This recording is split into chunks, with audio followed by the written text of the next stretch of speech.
paggawa ng wall, doors, and windows. No, bibigyan ko kayo ng idea, no, kung paano gumawa, no.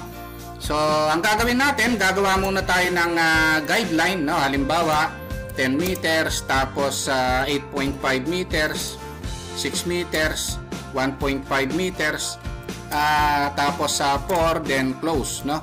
Kailangan bago gumawa ng wall, gagawa muna ng guideline, no. Tapos 3 meters. Ito yung ginawa natin ito nung previous video, itong guide na ito, no. Sa mga nanood sa mga video na, no, nung previous video, ginawa na natin ito dun sa practice number 1 natin, no. Tapos may 1.8 meters dito. Tapos ititrim para maputol, no, yung mga hindi gustong line, no. So after nito, pwede na tayong gumawa ng wall naman, no. Pero lagyan muna pala natin ng dimension. Current layer tayo sa dimension. Tapos QD tayo, no. Na-discuss ko naman yung quick dimension, mga boss, no, sa mga previous video natin. Diniscuss ko ito yung quick dimension na ito step by step, no, para mabilis yung pag-dimension. After nito, gagawa tayo ng wall bago natin gawin yung doors at saka windows, no, yung pinto at saka mga bintana, no. Bibigyan ko lang kayo ng idea, no, kung paano gumawa, no. Kasi itong paggawa ng doors and windows na ito, kanya-kanya technique ito every CAD operator, no. Pero itong knowledge ko, i-share ko sa inyo, no. Ngayon, ang susunod pagkatapos nitong guideline na ito, gagawa na tayo ng wall, no. So unahin natin yung exterior wall. So ka-current layer tayo sa wall. Na-discuss ko naman yung layering, mga boss, no, pati yung pag-apply, no. Pakipanood nyo na lang yung mga dating video natin. Tapos ang command dyan is ML or multiline, no. Tapos justification tayo. No, tapos scale natin, exterior wall is 0.15, no, 6 inches. Tapos mag-point na tayo. So ayun. So ang gagawin natin ngayon, exterior wall ito. Ang susunod na gagawin naman natin ngayon yung interior wall naman, no. Multiline pa rin yan. Na-discuss ko naman yung multiline. Mag-i-scale tayo ng 0.10 or 4 inches hollow block yan. Tapos justification tayo dahil center to center, 0 ang aanuin natin, no, kukunin natin, no. Tapos ayan yung interior wall natin. Medyo manipis siya ng konti, no, dahil 0.10 lang siya, no. Ang exterior wall kasi na ginawa natin is 0.15, no. Bali 6 inches na hollow block ang ginamit natin sa exterior wall, no. So ayan yung interior wall tsaka exterior wall natin, no. Ngayon explode muna natin yung mga multiline na yan para matrim natin mamaya.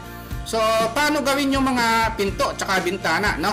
So sa totoo lang, sa actual job merong schedule yan, mga boss, no. Tingnan natin yung schedule. Yung door 1 is 1 meter yung lapad. Yung window 1 naman is 2 meters, no. Merong schedule of doors and windows yan, basahin nyo na lang. Tapos yung doors and windows, ito yon, no. Door 1, ito yung 1 meter. Window 1, ito yung 2 meters, no. So ang gagawin dito, halimbawa dito sa door 1, offset lang tayo ng 0.1 muna dito sa gilid ng wall. Tapos offset tayo ng 1 meter na, no. Saka tayo mag-extend, no. Na-discuss naman natin yung mga command na yan. Tapos saka tayo mag-trim, no. Once na na-trim na yan, current layer tayo ngayon sa doors and windows. Gumawa na rin tayo ng layer, no, na importante yung layering. Tapos rectangle tayo, na-discuss din natin yung rectangle. Ang dimension niya, yung kapal niya is 0.05, 1 naman yung height niya. Ito yon, no. Yung arc naman, pupunta tayo dito sa start and direction, no. Ito yung gagamitin natin para mabilis. Ito yon, start, mag-e-end tayo rito. Ang direction pataas. Ayan yung door, no. So ganyan gawin yung mga door. Tapos kakopy na lang ito, mga boss, no, kung gagawa kayo ng ibang mga door, no. Halimbawa, merong door dito na door 2 ito. Ito yon, yung door 2 is ito yon, no, 0.8 siya. Sa mga bedroom yan, no, ito yon, 0.8. Tapos 0.8 yan. Tapos ang gagawin lang natin na i-offset natin muna itong sa wall, no, ng 0.10, tapos 0.8, no. Kahit paano nagka-idea kayo kung paano gawin yan. Tapos extend tayo. Itong mga guideline mga boss, pwede natin i-off yung layer nito, no. Na-discuss naman natin sa layering na pwedeng i-off yung mga yan. Tapos extend. Tapos trim tayo. Ayun. So ngayon ikaka-copy na lang natin yung mga boss, no. Copy na lang natin ito. Ilalagay natin doon. Pagkatapos ang gagawin natin na erase muna natin itong arc dahil hindi naman na ano yan. Ito 1 meter ito. Ito naman 0.8, no. I-stretch tayo. Bawasan natin ito ng 0.2. Ayun, kung 1 meter siya, magiging 0.8 na lang yan. So ang gagawin, move natin ito. Pag-arc na lang tayo niyan, no? So arc tayo rito, start, mag-e-end tayo ron, direction, done. Dito sa kabila, i-mirror na lang yan mga boss, no? So kung paano ginawa ito, ganito rin ang paggawa, no? Halimbawa, sige, gagawin na rin natin yung sa CR, no? Door 3, ang door 3 is 0.75, no? So i-offset natin ito ng 0.10 muna. Tapos offset tayo ng 0.75, no? Tapos magti-trim na tayo, no? Once na na-trim na yan, pwede tayong mag-copy na lang. Ito, i-copy na lang natin ito para mabilis. Ito yon, no? Tapos ang gagawin natin, bawasan na lang natin ito. Babawas tayo ng 0.05. So magiging 0.75 na yan, no? Tapos i-rotate na lang natin, no? Once na na-rotate na yan, i-move na lang natin. Tapos ang gagawin natin, arc na lang, no? So ito yon, start and direction, no? So ganun lang yung paggawa ng mga door mga boss, no?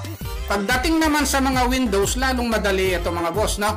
So kung 2 meters ito, ang gagawin na lang natin dito, gagawa tayo ng guideline, no? Dito. Tapos once na guideline tayo, magmi-midpoint tayo ron, erase natin yung guideline. So ibig sabihin itong line na ito, naka gitna na siya. Kung 2 meters yung window 1, nasa schedule naman yan mga boss. So yun, window 1 is 2 meters, ayun. So ibig sabihin nag-offset lang tayo ng 1 meter kabilaan, no? 1 meter doon, 1 meter doon, saka lang tayo maglaline na rito, no? Tapos mag-offset na lang tayo ng 0.05. Titingnan nyo lang yung sa plano kung paano paggawa ng mga window na yan, no? So same procedure kung dito sa window 2, window 3 at saka sa window 4, no? Ito yon, gagawa tayo ng line, no? Yung guideline natin pwede rito boss, yan, gagawa tayo doon para lang ma-midpoint yung gagawin natin. Tapos trim natin. Tapos ang gagawin natin ngayon, mag-o-offset tayo, no? Mag-o-offset tayo ng 0.75, no? Kasi 1.5 yan, no? So offset 0.75, no? 0.75 plus 0.75, ito na yon, na 1.5 na yon, no? So maglaline tayo rito, midpoint to midpoint, then offset na lang ng 0.05, no? So ayun yun mga boss, na after nun sa kabila, edi magmi-mirror lang tayo. So yung mga diniscuss natin command na na-practice natin na dito, na ayun, so para mabilis, na dito window 3, sa window 3 titingnan natin sa schedule 0.5, no? So ibig sabihin gagawa na naman tayo ng line dito, guideline muna. Kung ang magiging basihan natin yung midpoint nito. So kaya titingnan nyo yung plano mga boss, babase tayo sa plano, no? Ako ginawa ko lang basihan nito, pero sa ginagawa nyong plano baka iba, kaya dapat magbabasa rin tayo, no? Kung 0.5 ito, ibig sabihin mag-offset lang tayo ng 0.25 kabilaan, no? So 0.25, 0.25, so 0.5 na yon. After nun, mag line tayo rito, no? Offset tayo ng 0.05, no? So, ganun lang yung paggawa ng wall, doors, and windows, no? At least binigyan ko kayo ng idea kung paano gawin yung mga wall, doors, and windows. Basahin nyo lang yung ibibigay na schedule of doors and windows, mga boss. Tapos, gawin nyo dun sa ginagawa nyong plano, no? Okay, umpisahan na natin yung paggawa ng 3-dimensional drawing dito sa plano ng bahay na ito. Ang una kong gagawin, mga boss, no, halimbawa iti-3D ko yung exterior wall o yung pader na panglabas na ito. Ang ginagawa ko, mga boss, ang technique ko, no, ginagawa ko, nagpo-polyline muna ako. Nag-e-endpoint ako ron, no, sa mga dulo ng wall na yan. Yung pinaka-exterior line, no, ng wall. Ito yung technique ko, no. So baka naman kasi yung iba iba yung pamamaraan nila, no. So ako ganito ginagawa ko pag gagawa ko ng exterior wall. Pagdating dito, i-close ko siya. Ngayon ito yung ginawa kong polyline na yon, ikakopy ko siya, no. Ilalabas ko siya. Halimbawa ilalagay ko siya rito. I-erase ko yung line na nasama na yon. Ngayon, kung ang kapal ng wall natin, mga boss, o yung exterior wall natin, yung kapal niya, no, 6 inches or 0.15 meters, yung offset ko siya ngayon ng 0.15. Papasok. Ayan, no. So, ngayon, yung mga diniscuss natin command, mga boss, sa 3D, pwede ko nang i-apply dito, no. So, pupunta ako dito sa view, para madali nating makita. 3D view, southwest isometric muna. And then, ito yung wall natin, no? Ang gagawin ko, una kong i-extrude, na-discuss ko naman yung extrude command, no? Una kong i-extrude yung nasa loob na polyline na yon. So, EXT, na-discuss ko naman yung extrude command. And then, enter. O, ang height niya, ilalagay ko temporary 5 meters muna. Ayan, na. Tapos ito namang panglabas. Ito, kung ano yung height ng wall natin, no? Kung ang height ng wall natin, extrude ay 3 meters, so type ko 3, then enter. Ayan yung extrude height, no? Ngayon, isasubtract ko siya ngayon. Ito yung bubutasan ko, and then enter. Ang pangbubutas ko yung nasa loob. Ayun, no? So, ito na yung wall na solid, no? Ayan yung 3D wall, no? Ngayon, ang gagawin natin, mga boss, pwede na nating i-apply, no? Yung gusto nating gawin dyan, no? Halimbawa, gusto ko munang palitan ng kulay ito. Halimbawa, gusto kong butasan ngayon, no, yung wall na ito. Ito yung magiging guide ko, mga boss, no, kasi ito naman yung gagawin natin, no. Ngayon, ang gagawin ko, gagawa ako ng line muna rito.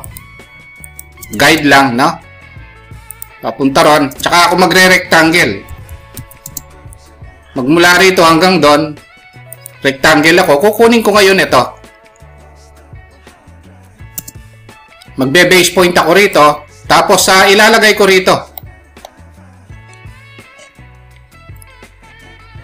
Ayan, no, dito sa endpoint nito, kasi dito ako nag-base point dun sa kabila, no. Na-discuss ko naman yung change command. Gagamitin ko yung properties, tsaka yung elevation options, no. Ito yung elevation. Halimbawa, ang elevation ng window natin ay 0.9 meters. O type ko lang yung 0.9 or 3 feet. Ngayon, ito naman, i-extrude ko siya ngayon kung ano yung height ng bintana, no? O, halimbawa, ang height ng bintana is 4 feet or 1.2 meters, then enter. Ayan na siya, no? Ngayon, i-apply ko na yung mga diniscuss natin command dati, yung subtract, no? Na-discuss ko naman ito. SU, yung shortcut command niya, select ko yung sasubtrakan, enter, ito yung pang subtract. Ayun. Halimbawa, pinto, no? Pupunta lang ako rito kasi ito yung guide natin. Ito yung pinto. So, ang gagawin ko ngayon, gagawa ako ng line dito. Magiging guide ko ito. Kasi gagawa ko ng pambutas, no? Ito, ganun din, no? Rectangle. Ito yung pamamaraan ko. Ayan, no? So, ito ngayon ang imumove ko. Tapos, hahawakan ko siya ngayon dito. O, ilalagay ko rin dito ngayon, no? Ito yung base point. Ayan. Ngayon, ang gagawin natin, i-extrude natin ito kung ano yung height ng pinto. So, extrude. O, halimbawa, ang height ng pinto ay 2.1 meters, no? Ayun, ayun. Then, SU or subtract. Select ko ito. Ayun. So, uulit-ulitin lang yan mga boss hanggang sa magawa yung mga pinto at saka mga bintana, no? O halimbawa, no, idagdag ko na itong paggawa nitong window, no, dito sa CR, no? So, gagawa ko ng line dito.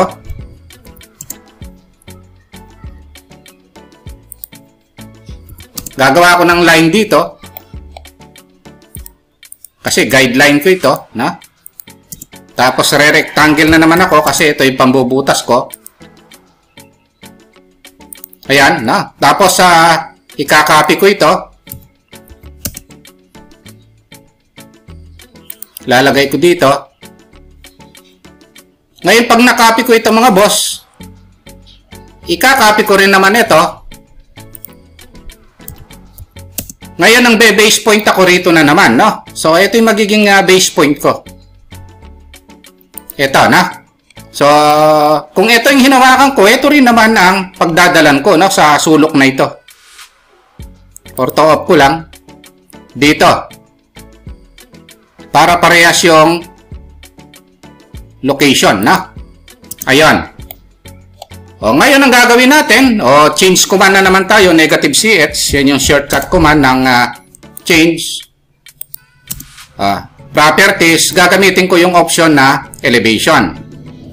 Ano ba yung elevation? Ito, no?